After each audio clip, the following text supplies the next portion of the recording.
The time simply flies by, both this year and at HRE conference.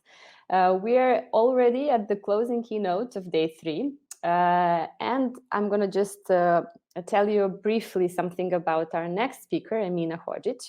She identifies herself as a problem solver, always curious to look at things from various perspectives in the search for the most optimal solution. As a graduate of management and organization and a person with strong interest in data analytics, finding the right combination of both, she led her career in the direction of human resources in the IT industry. For the past 7 years, she's been focused on developing people-related strategies and processes in high-growth international environments that are scaling fast. While people behavior remains the biggest mystery of all, Emina strongly believes that they are the driving force of each organization, and it is only them who can transform it into a successful business, but with the help of smart tools and data.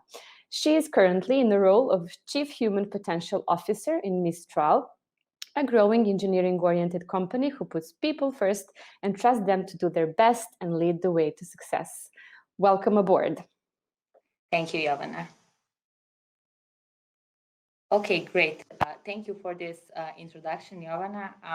As you said, my name is Emina, and I'm really happy to join you today on this last keynote presentation. As Jovana mentioned, I am working in Mistral, which is a company that is scaling at the moment. And my previous experience is also from the international environment where I supported scaling to enterprise mode. So today I will aim to share some of my learnings and experiences with you, and I hope to make it in this really short period of time. I'm happy to connect, of course, later on to continue the discussion since the topic is really broad.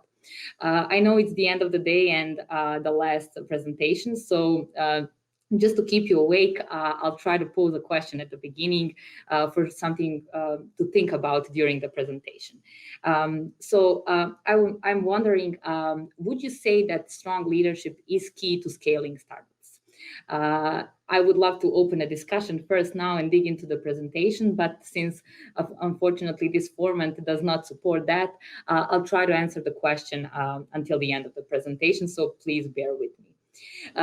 First, we'll start by briefly clarifying the differences between terms that represent a startup and a scale-up, just to understand what kind of leadership challenges are they facing and what is the impact of those challenges on how fast an organization can actually scale their business. So, to begin differentiating, we need to understand that there are two kind of modes, which we can call startup mode and a scale-up mode. I found in my experience working in both of these environments that people tend to interchange these terms while they're actually describe distinct phases of the company growth.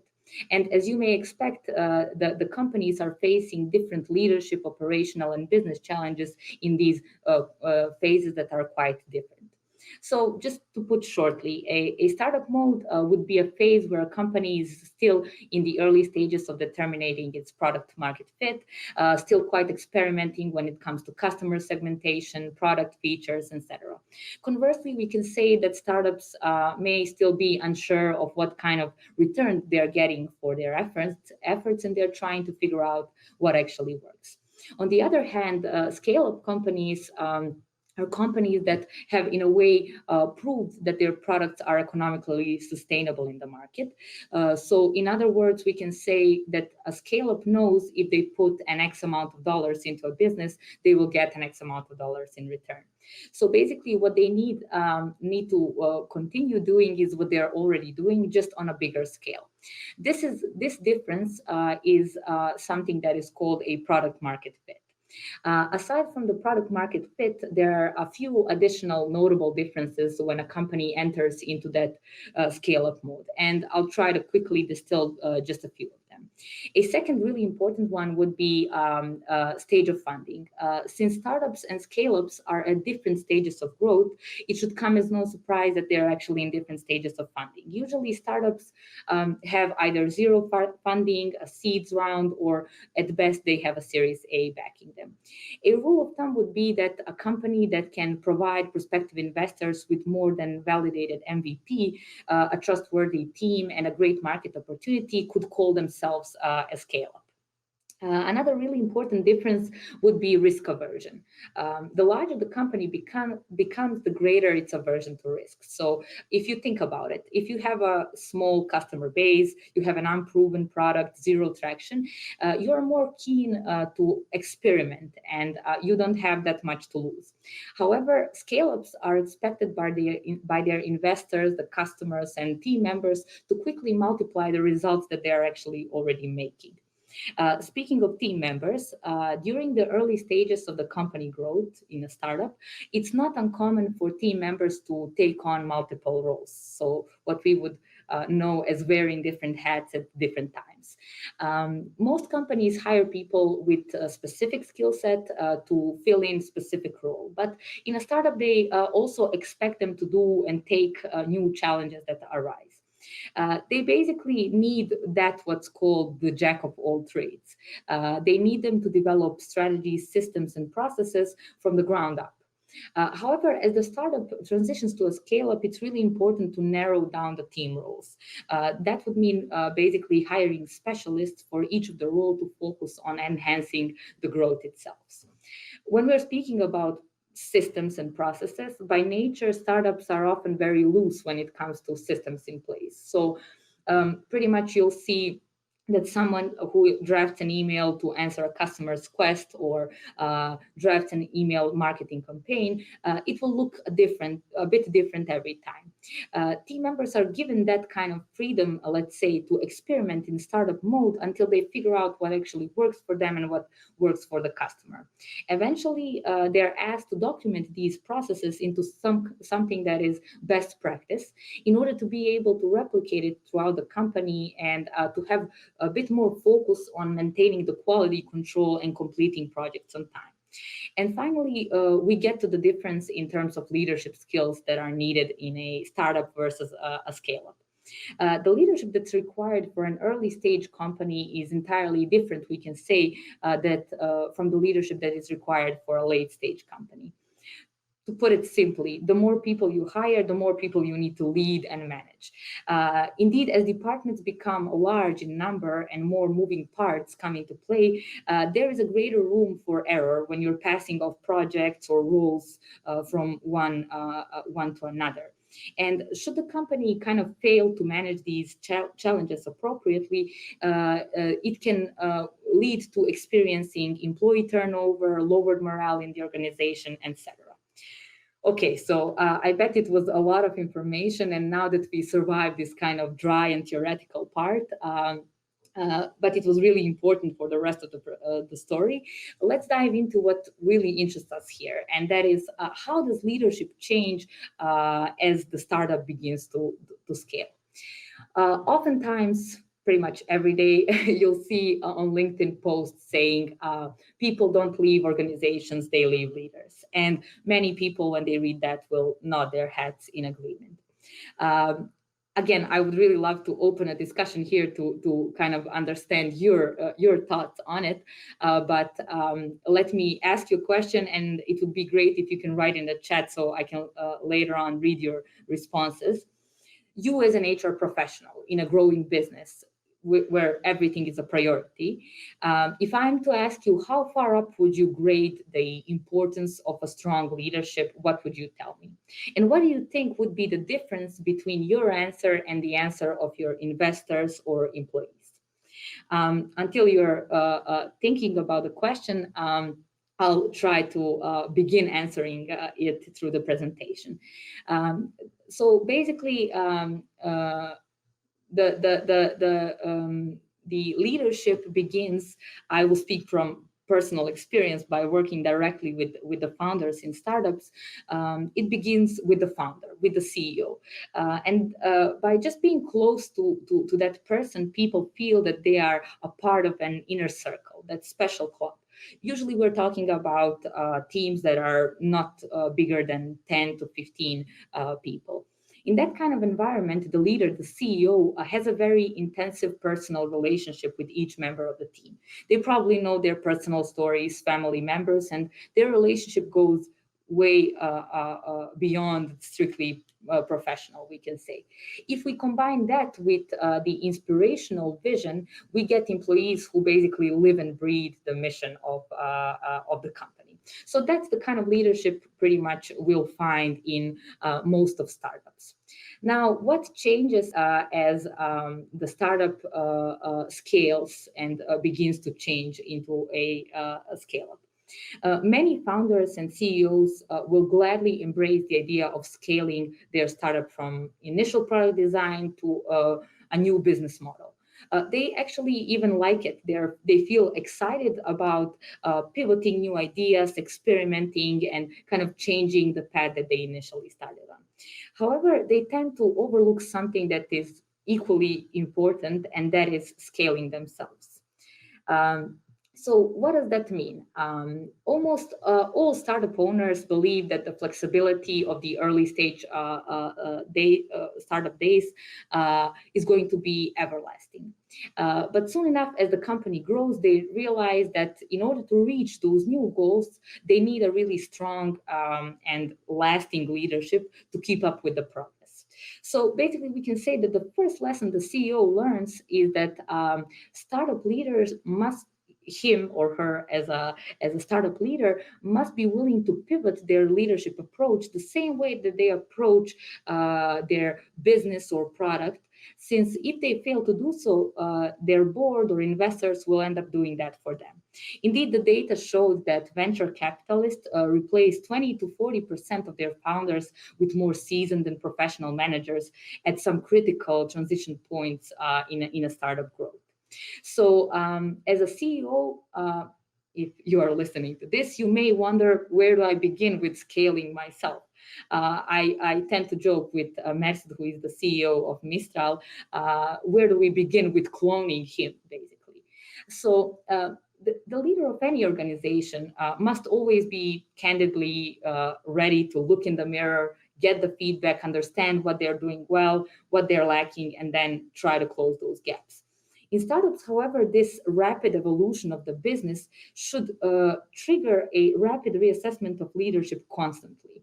So basically, you as an HR, you're usually in a position to go through these transformations with the CEOs. And you need to ensure that he or she is asking themselves the right questions. And those questions are we the right people with the right skills to lead this company to the next level where we want to bring it? If you get your CEO to acknowledge that constant, let's call it identity crisis, you have already started this leadership transformation that needs to happen as the startup begins to scale. So what is this identity crisis? In the early stages of a startup, many CEOs embrace that scrappy do-it-yourself startup entrepreneur identity. It's a leader of many hats and just as many responsibilities. They pretty much work miracles with very limited resources and even more limited budget. And while that approach really is often necessary and very effective in the beginning, it can become harmful as the company scales. As the company becomes more successful, the pressure and the responsibilities on the CEO mount. So that well-intentioned do-it-yourself mentality can fast-track them to burnout, basically. So as a leader, they first of all need to be ready to adopt new leadership identities. And these identities need to go along with the evolution of the company. So basically, the first step to scaling leadership and scaling the CEO would be to open their mind for letting go of that do-it-yourself startup identity for a new identity that is more beneficial for this new era of the company. A second really important step towards scaling would be to continuously manage their most valuable asset, which is time. In the early stages, founders, when they want something, they need to usually do it themselves. And this approach serves well in the beginning, but it can become harmful as the company scales. So the CEO's most valuable asset is time. Yet many leaders constantly misinvest that resource to solve problems that are urgent rather than problems that are truly important for the organization. This leads to them constantly increasing longer hours, but end up kind of feeling less productive. So it starts to feel like they're spending a lot of time on tactical, low impact tasks, and the CEO becomes kind of like a bottleneck for its employees. So what is the solution here? The solution would be to learn on focus what matters and delegate the rest. So those tactical things that are just a noise for the CEO. And finally, we get to the one of the most fascinating things about us humans is that we're constantly in pursuit of predicting the future. And we spend really a lot of time doing so. We analyze data, track trends, etc. The problem is, as the Harvard psychologist Dan Gilbert pointed out, is that we're usually really bad at it. In fact, almost every method we use to predict the future has a certain inaccuracy in it, except one, and that is mentorship. It's that simple. The secret to accurately predicting the future is to work with somebody who's already living the future you want to create. So if you are to ask many high performers, they will tell you that professional mentorship is vital to reaching that new version of yourself in a more quicker and efficient way. But here's the thing, especially here in Balkans, and I would say globally as well, most people identify mentorship with underperformance. They usually have that common misconception that coaches are exclusively for underachievers and for those who simply can't figure out on their own what they need to be doing. This is quite far from the truth. The actual problem is that most CEOs learn by doing, and this is a very long, inefficient, and sometimes even painful way to learn anything. So the people who are good at what they do and they wish to become great at what they do, they are the ones who can leverage coaching relationship the most. Because if you remember from the beginning of the presentation, what got you to good will not necessarily get you to great. You need some different skill set. Or at very least, it won't be the most efficient way to greatest. To conclude, the ability to change and grow as a CEO or a founder is vital for the success of a scaling leadership in a startup setup. And now you may wonder, what is the role of an HR in all this transition to a scale-up mode? First of all, it's definitely in supporting the founder and the CEO in these three really incredibly important steps. So first of all, embracing their new leadership identity, coaching them in using their time more efficiently, and advocating mentorship for their personal growth. And I hear you already thinking, okay, yes, this sounds very great, but how do we do it? So I'll try to offer some concrete advices that served me well in the past and my experience. And I think that definitely it can help in supporting CEOs in this path. So the first thing that you would need to do is redesign a job description for a CEO with the CEO. So to even begin speaking about this topic, since it's a really sensitive topic, you need to ensure that you have built a relationship that's based on trust. The trust that you have the best interest of the founder and the company in mind. They say that everything starts from the top or at the source, and your CEO is the source. So to ensure a proper leadership development foundation, the HR manager and the CEO need to rebuild and rewrite the role of the CEO for this new future company that they are to build. Once the CEO understands what their most valuable use of time is, leadership gaps will appear that need to be filled with a first generation of leaders in a startup. This is a process of learning how to let go and basically scale instead of do-it-yourself approach. So change the identity. Conversely, we can say that the role of the CEO kind of transitions to a chief explanation officer. As the organization gets bigger and bigger, it gets really hard to keep everyone on the same page and pointed in the right direction. So you don't want to take your CEO away from the people, if we want to call it like that. They feel inspired and motivated by him or her. So you just want them to use their time in the most efficient way. That can be having final interviews with new hires, attending company town hall meetings, having one-on-one with the leaders. And initiatives like these will balance CEOs' effective use of time, but also create enough constructive two-way dialogue. So it can go really a long way when it comes to addressing employee needs for relatedness, autonomy, and personal growth in general.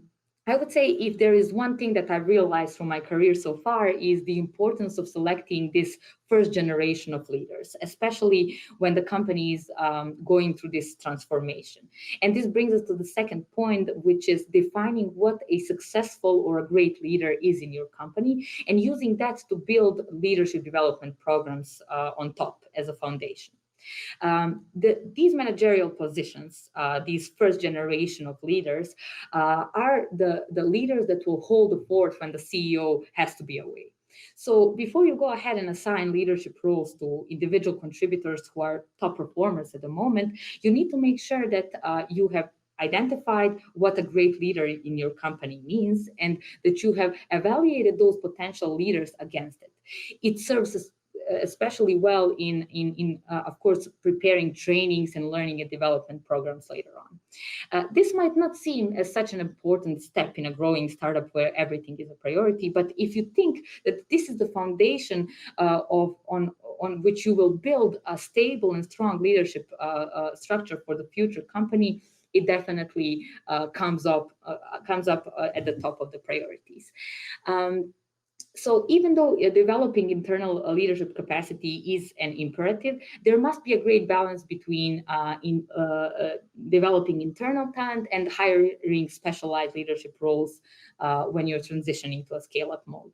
So as I mentioned several times, starting a business is definitely wildly different than running an established one. You need different skills. So to do that, you need a combination of an internal leadership capacity and external ones. You will find many owners or examples where CEOs are confused about a certain aspect of the business, yet they do not accept the most obvious solution to the problem, which would be to hire a right person to deal with the problem.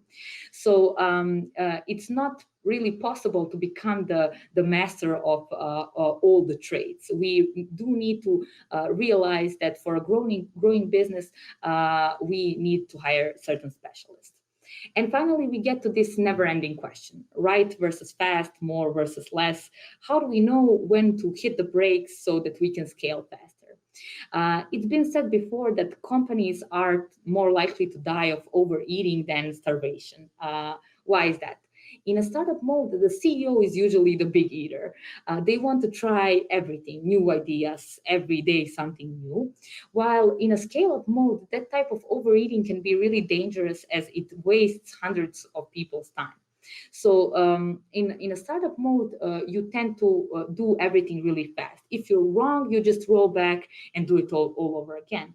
In a scale-up mode, you have a choice to do things right or fast. Of course, it's never a clean cut. It's always a balance. But in a scale-up mode, you often need to be doing the more right things than just doing the things fast. I'll give you an example. In 2002, Larry Page, the VP of People Operations in Google, got into trouble with his investors, colleagues, and even prospective employees because he didn't appear to be hiring as fast enough as the organization needed. But when you look back, it turns out that focusing on hiring the right people was critical to Google's growth at that point. So Page actually had the right mindset for the time. He knew when to hit the brakes and don't compensate for less in these regards. So in scaling, everything is pretty much about more employees, customers, revenue, more processes, etc. And this often can drift our minds from masking the real problems. And that is that scaling is actually about about less. There are lots of things that we're used to doing, and they don't work anymore. So we need to get rid of them. When you have a lot of employees and you don't make decisions, these options can be very, very expensive. I'll give you another example. In the early stages of a startup, if you don't decide who's your target audience, you have your marketing or product team building multiple offerings, collaterals, etc., which is a great span of focus shift. Once you finally get the focus on one persona, they can all direct all their efforts to attract and delight that persona. So as Sutton said, the hallmark of successful scaling is knowing when to hit the brakes so you can scale faster. And there is no really one straight route to scaling. It's a deeply personal process for each of the companies. So one additional key role of you as an HR is definitely having your getting your employees on board with all of this. The first thing that you as an organization need to know is why people stay at the moment. What is it that retains them now, so you can also retain them in this transition? The data shows that development opportunities in a company come at whopping 55%, dwarfing all other factors for employee retention. So you'll probably ask yourself, okay, am I saying now that leadership doesn't make an impact of the employee's decision to stay or leave? And the answer, of course, is no. It's just how you interpret the results of the reasons why people decide to leave, right? So you'll never actually, or rarely you will hear them use the exact words that they are leaving for leadership. Usually they will say that they are leaving for poor communication or lack of career opportunities. But when you translate all of that, it's obvious, isn't it? Leaders are responsible for morale, the communication, the career path, etc. So basically, there are two answers. Yes, strong leadership and strong culture are the base on which a scale-up is built, because a strong culture is what basically retains the employees for a long run. And definitely you need to mirror your company's growth with the leadership growth in order to be able to scale it on the next level, the same way that you approach your products or your customers.